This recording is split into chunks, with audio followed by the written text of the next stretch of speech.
को उन लोगों की तरह मैं नहीं रहा जिन्होंने प्रेस कॉन्फ्रेंस की चेयरमैन साहब के खिलाफ, बानी चेयरमैन के खिलाफ, इमरान खान साहब के खिलाफ 9 मई के वाक़यों की मजम्मत करके अपनी जान छुड़ाई और फिर भी कुर्सियों पे बैठे रहे और बेनिफिट लेते रहे। मैं उनमें से नहीं था और ना हूँ आज के दिन भी, और उसी प्रिंसिपल पे खड़ा हूँ कि अगर मुझे अल्लाह ताला ने मौका दिया है तो मैं इंडिपेंडेंटली वही सब करूँ।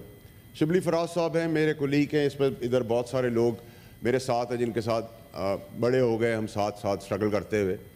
शिबली फराज साहब हैं, खड़े रहे अपनी जगह के ऊपर, बड़ी कदर है उनकी और वेल डिजर्व पोजीशन पे आज बैठे हुए हैं और मुझे खुशी है। लेकिन सर मुझे ये बताएं कि जब आप किसी के निकाह को निकाह नहीं मानेंगे, आप हमारे बेडरूम से लेकर, हमारे बाथरूम से लेकर, आप स्टील मिल से लेकर, रिकोडेक से लेकर, नस्ला टावर से लेकर, जब हर चीज में आप इन्वॉल्व हो जाएंगे तो मैं इन असेंबलियों का क्या करूं? मैं तो कुछ नहीं कर सकता। फिर आप ज्यादा जानते हैं, आप करें हम बैठ जाते हैं, हम नालायक नाअहल हैं, निकम्मे हम पीछे हट जाते हैं। आखिरी चीज सर, फिर इल्जामात की बारिश हुई। चले जी हम I am not shying away chairman साहब, if I am pro army, I am pro judiciary, I am pro politician, I am pro businessman, I am pro bankers, मुझे इन सब ने सिखाया है। लेकिन मैं किसी का दुश्मन नहीं हूं, मैं मुखालिफ जरूर हो सकता हूं। अब आप आगे आ जाए सर, मुझे आप इस चीज का, चेयरमैन साहब आप इतने बड़े हाउस में हम बैठे हैं, मुझे इसका जवाब कौन देगा कि अरबों डॉलर हमने नुकसान कर दिया रिकॉर्ड एक्ट के अंदर जजमेंट्स की वजह से। वो अरबों खरबों डॉलर का नुकसान कैसे भरा जाएगा पाकिस्तानियों का? वाडा साहब, you wanted to say something, मैं भी आता हूँ। He is a new I am coming back. ये पहला दिन है इनका और ही हैज रिक्वेस्टेड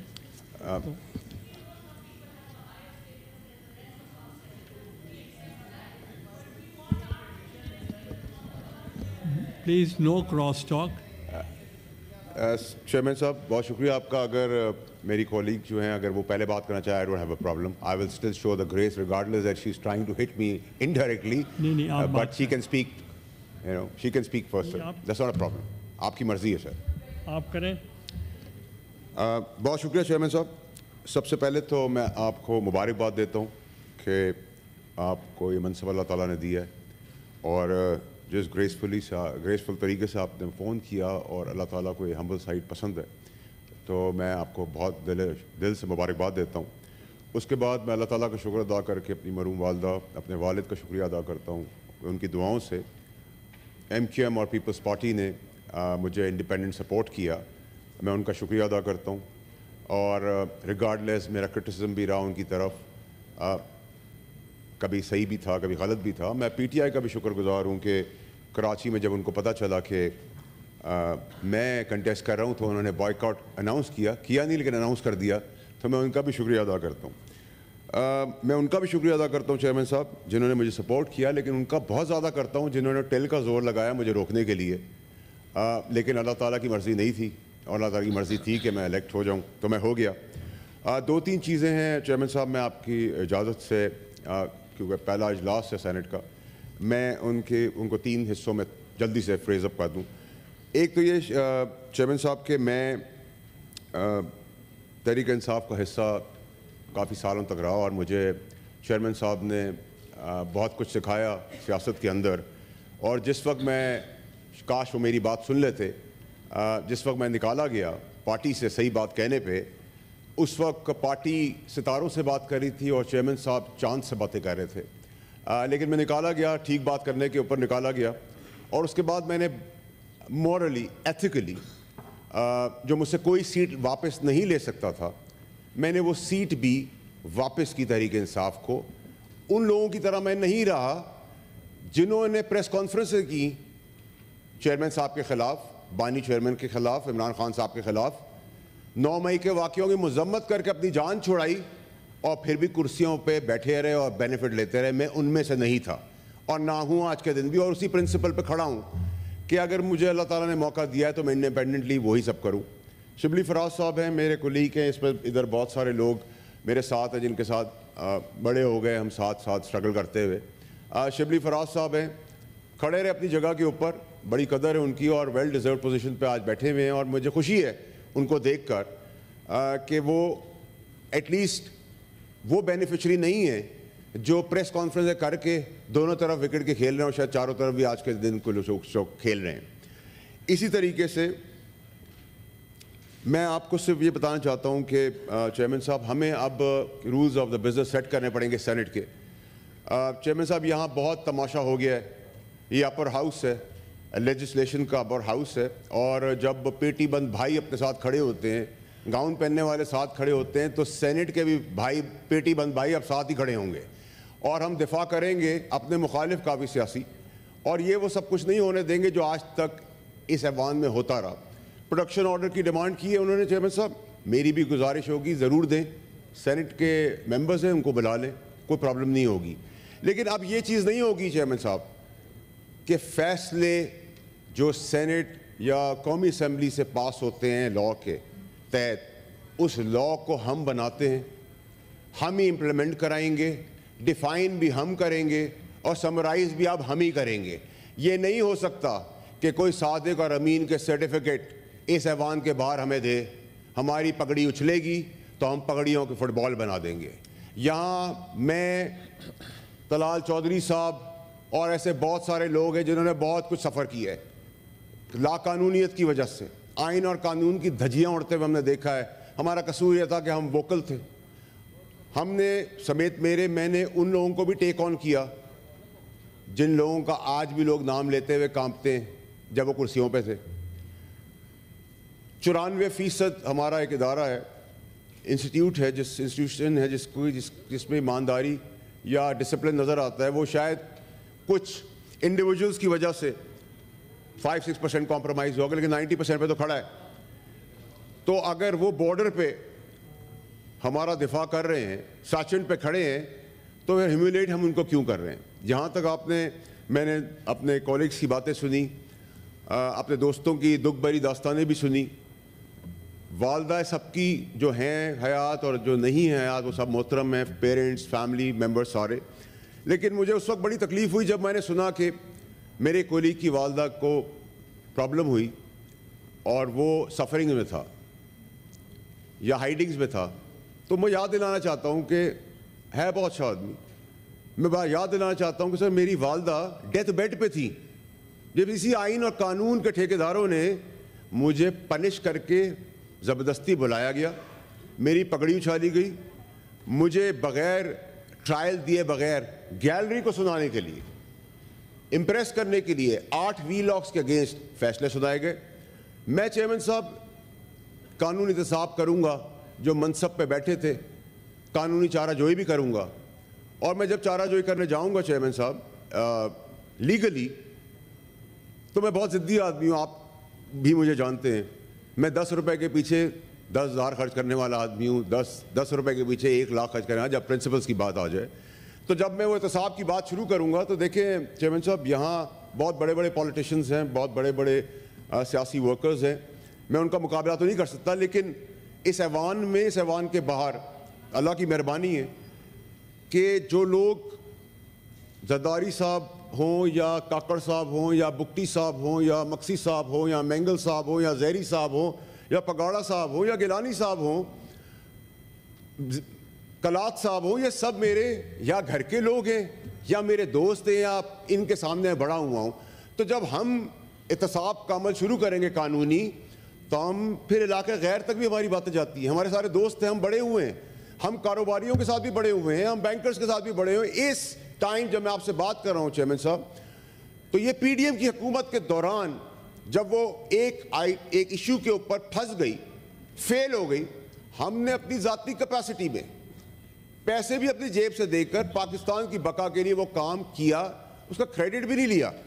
लेकिन ये पॉसिबल नहीं है चेयरमैन साहब कि अब हमारी पगड़ियाँ उछाली जाएं, हमें शर्मिंदा किया जाए, हमारे ही बनाए हुए कानून को अपने ऊपर इम्प्लीमेंट ना किए बगैर हम पे इम्प्लीमेंट कर दिया जाए और सफरिंग्स हो। हमें साथ खड़ा होना पड़ेगा आप सारे सैनिटर्स को, पाकिस्तान के लिए भी अपने इख्तलाफात दूर करने के लिए। अगर पीटीआई के किसी सेनेटर के ऊपर बात आती है, या एमके में किसी सेनेटर के ऊपर बात आती है, या for that matter Noon league के सेनेटर के ऊपर कोई बात आती है, या पीपल्स पार्टी के सेनेटर के ऊपर कोई बात आती है, तो हमें उस वक्त ये नहीं सोचना कि ये तो उनकी बारी है, हमारी नहीं है। हम साथ खड़े होंगे।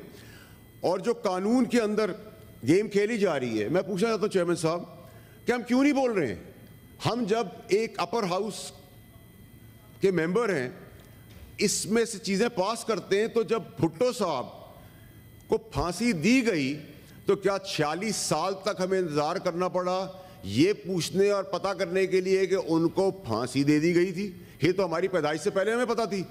तो एहतसाब उसका क्यों नहीं हुआ जिसने फांसी चढ़ाई, जिसने उस कलम का बेरहमी से इस्तेमाल किया?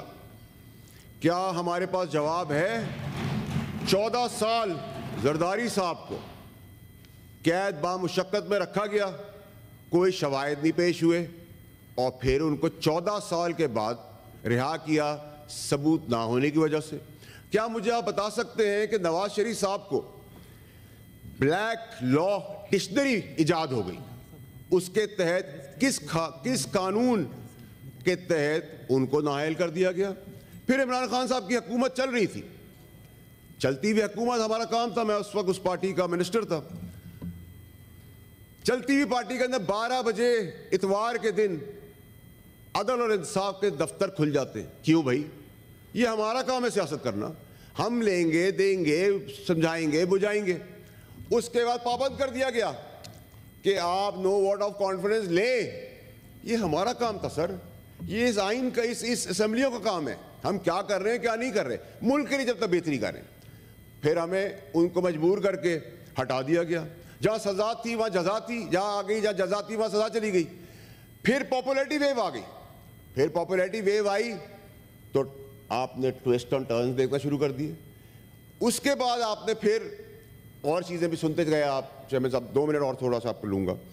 फिर आप चले गए इसी कानून के धक्के खाते हुए। हम ये जो मैंने आपको फहरिस्त बताई, इमरान खान साहब से लेके जरदारी साहब से लेके नवाज शरीफ साहब से लेकर भुट्टो साहब तक, जब तक ये निज़ाम ठीक नहीं होगा चेयरमैन साहब, ना यहाँ कोई असेंबली, ना प्रोडक्शन ऑर्डर, ना कोई लीडर, ना कोई वर्कर, ये 6 को 9 और 9 को 6 करना जब तक बंद नहीं होगा पाकिस्तान में, जो 65 साल से हो रहा है, तब तक पाकिस्तान नहीं ठीक हो सकता। हम एक 149 नंबर पे पहुंच गए अपने निज़ाम की वजह से, इंसाफ के। हमारा रिवर्स गेयर लग नहीं रहा। जिस स्पीड से हम छक्के चौके मार रहे हैं, मुझे नहीं लगता कि हम 300-400 की सेंचुरियां भी क्रॉस करते। क्रिकेट में तो हमें देखने मिल नहीं रही। लेकिन सर, मैं आखिरी चीज़ें जिस पे समअप करना चाहता हूँ कि अब ये जो आपने इल्ज़ामात, मैं सुन रहा था बहस, इल्ज़ामात निकला कि जी जजेस को बहुत प्रॉब्लम हो रही है, उनको प्रेशर किया जा रहा है और ऐसी बहुत सारी चीज़ें, तो ऐसा नहीं होना चाहिए। लेकिन सर मुझे ये बताएं कि जब आप किसी के निकाह को निकाह नहीं मानेंगे, आप हमारे बेडरूम से लेकर, हमारे बाथरूम से लेकर, आप स्टील मिल से लेकर, रिकोडेक से लेकर, नस्ला टावर से लेकर, जब हर चीज़ में आप इन्वॉल्व हो जाएंगे तो मैं इन असेंबलियों का क्या करूं? मैं तो कुछ नहीं कर सकता। फिर आप ज़्यादा जानते हैं, आप करें, हम बैठ जाते हैं, हम नालायक नाअहल हैं, निकम्मे हम पीछे हट जाते हैं। आखिरी चीज़ सर, फिर इल्ज़ामात की बारिश हुई। चले जी, हम I am not shying away chairman साहब। If I am pro army, I am pro judiciary, I am pro politician, I am pro businessman, I am pro bankers. मुझे इन सब ने सिखाया है, लेकिन मैं किसी का दुश्मन नहीं हूं, मैं मुखालिफ जरूर हो सकता हूं। अब आप आगे आ जाए सर, मुझे आप इस चीज़ का, चेयरमैन साहब आप इतने बड़े हाउस में हम बैठे हैं, मुझे इसका जवाब कौन देगा कि अरबों डॉलर हमने नुकसान कर दिया रिकॉर्ड एक्ट के अंदर जजमेंट्स की वजह से। वो अरबों खरबों डॉलर का नुकसान कैसे भरा जाएगा पाकिस्तानियों का? हम महंगाई को तो पीट रहे हैं, हम बिजली को तो पीट रहे हैं, हम गैस को तो पीट रहे हैं, वो कैसे देंगे आप? नस्ला टावर के आपने मासूम बच्चों को बेघर कर दिया, उनकी जमा पूंजी सड़क पे ले आए। आप कॉन्स्टिट्यूशन टावर को तो नहीं गिरा सकते क्योंकि आपके अपने शायद घर ना हो, मुझे नहीं पता। फिर आपने इल्ज़ामात की फहरिस्त कर ली कि जी ये इदारा हमें प्रेशराइज कर रहा है। जी प्रेशराइज कर रहा है तो आप उस वक्त बता देते हमें, आप उस वक्त खड़े हो जाते, शवाहिद दे दें, वो भी नहीं हुआ। अब मैं चेयरमैन साहब नाअहली के अंदर, मैं आपको सिर्फ बता रहा हूँ कि अदल और इंसाफ के अंदर इनका इम्पैक्ट कैसे होता है हमारी ज़िंदगियों पे।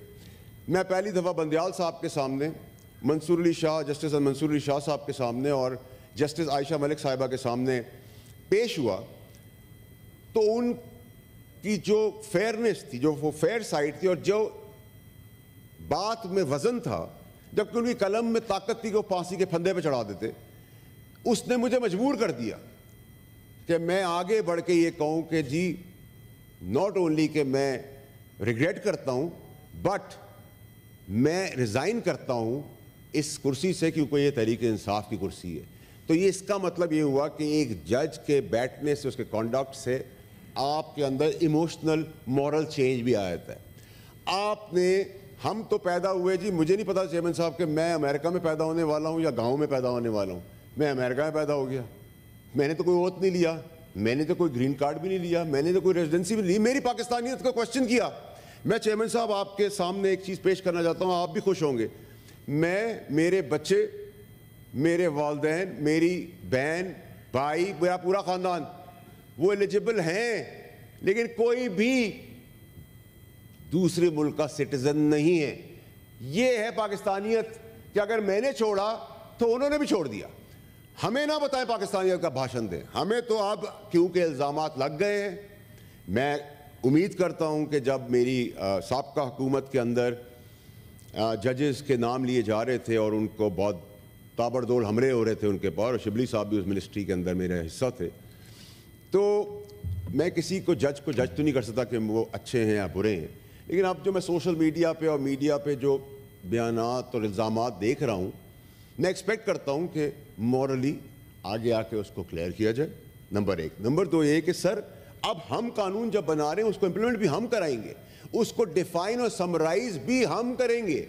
ऐसा नहीं हो सकता कि कानून हम पास करें, कानून हम बनाएं, मेहनत हम करें, वोट हम लें, सब कुछ हम करें और उसकी समरी, उसकी डेफिनेशन अपनी तहत चेंज हो जाए, अपनी तहत बना ली जाए, ये अब हम करेंगे, हम करवाएंगे। आखिर में चेयरमैन साहब, मेरी गुजारिश आपसे ये होगी कि अगर एक एफिडेविट जो मेरे केस के बाद मेरे बोल के चेंज कर दिया गया, अगर वो एफिडेविट हम पे लागू है तो वो एफिडेविट पाकिस्तान के सारे जजेस, सारे जनरल्स पे भी लागू होगा। अगर वो लागू मुझ पे और आप पे है तो इन सब पे भी होगा, और अगर नहीं है तो अब हम कराएंगे इसकी इम्प्लीमेंटेशन। जब आप एक गरीब आदमी को उसका हक नहीं दे रहे, केसेस में 25-25 साल लोग ख्वार हो रहे हैं, 6 के 9, 9 के 6, कभी आप किसी को प्लीज करने के लिए लॉ चेंज करें, कभी आप कुछ करें, कभी आपको, ये कब तक चेयरमैन साहब हम देखते रहेंगे? हम यहाँ 6 साल नहीं 60 साल मजीद भी लगा देंगे तो हम निज़ाम को नहीं बदलते, क्योंकि अदल का निज़ाम ही ठीक नहीं है। जब अदल का निज़ाम ही ठीक नहीं है तो फिर आप किस तरीके से मुल्क को आगे लेके चलेंगे? हम यहाँ 10 दफ़ा हुकूमतें ले आएँ, हम हुकूमतें चली जाएँ, हमारी हुकूमतें गिरा दी जाएँ, हमें बिठा दी जाएँ। हम नहीं चल सकते जब तक हमारा कानून नहीं बदलेगा और कानून की इम्प्लीमेंटेशन नहीं होगी, प्रायोरिटी भी नहीं होगा। अब जब हम, एक मोहतरम हैं वो बहुत सारी स्टेटमेंट्स दे रहे हैं, आप स्टेटमेंट्स ना दें, आपको कलम में ताकत, आपके कलम में ताकत है, आप फांसी के फंदे पे चढ़ा दें, आप किसी की इज्जत ना उछालें, क्योंकि जब आप इज्जत उछालते हैं तो उसके रिपरकशंस आपके आने वाली नस्लों पे जाते हैं। किसी की बहन ब्याही हुई है, किसी की माँ बीमार है, किसी का कुछ है। मैं चेयरमैन साहब आपके सामने आखिरी चीज़ ये पेश कर रहा हूँ कि हमें बहुत तसलसल से इस चीज़ को एड्रेस करनी पड़ेगी। अब ये नहीं हो सकता सर कि बार बार जो सेशन के अंदर, बॉर्डर्स के अंदर, बॉर्डर्स के बाहर अंदर जाने दे रहे हैं, उनका हम तमाशा बना लें, हम उनकी शहादतों का तमस्कर और मजाक उड़ा लें। अगर उसके अंदर कोई एम्बिशियस लोग हैं तो उनको हम एड्रेस कर लेंगे, उसके लिए भी हमारे पास फोरम है। लेकिन ये पॉसिबल नहीं है कि हम अंदर कुछ हैं और बाहर कुछ हैं। यहाँ बहुत सारे लोग हैं, नाम तो मैं नहीं मुनासिब समझता लेना, I am trying to be humble the first day, कि जो चारों तरफ खेल रहे हैं, जो गवर्नमेंट के बाहर बैठ के गवर्नमेंट को क्रिटिसाइज भी कर रहे हैं, गवर्नमेंट से अंदर बात भी कर रहे हैं, लेफ्ट पे भी बात करें, राइट पे भी बात करें, फ्रंट पे भी और बैक पे भी। ये नहीं हो सकता सर, अब हमें इनको एड्रेस करना पड़ेगा। We need to expose elements within us, चाहे वो इसी ऐवान में क्यों ना हो। और चेयरमैन साहब, ये चीज़ अब नाजायज़ आप नहीं कर सकते। 31 बिलियन इलेक्ट्रिक कंपनी ने ले लिया है चेयरमैन साहब, एक यूनिट बेचे बगैर कोई नोटिस नहीं है उसके ऊपर, कोई नोटिस, कोई चीज़ उसके ऊपर नहीं है चेयरमैन साहब। ये आपको, आपकी सरबराही में हम सबको, तमाम लोगों को सर, ये रूल्स एंड रेगुलेशंस और लॉ की इम्प्लीमेंटेशन को कराने के लिए सबसे पहले सेनेट को आगे बढ़ना पड़ेगा नेशनल असेंबली के साथ। जब तक ये इशू एड्रेस नहीं होगा सर, तब तक पाकिस्तान में कुछ नहीं हो सकता। मैं आपका बहुत शुक्रगुजार हूँ कि आपने मुझे टाइम दिया। Thank you very much.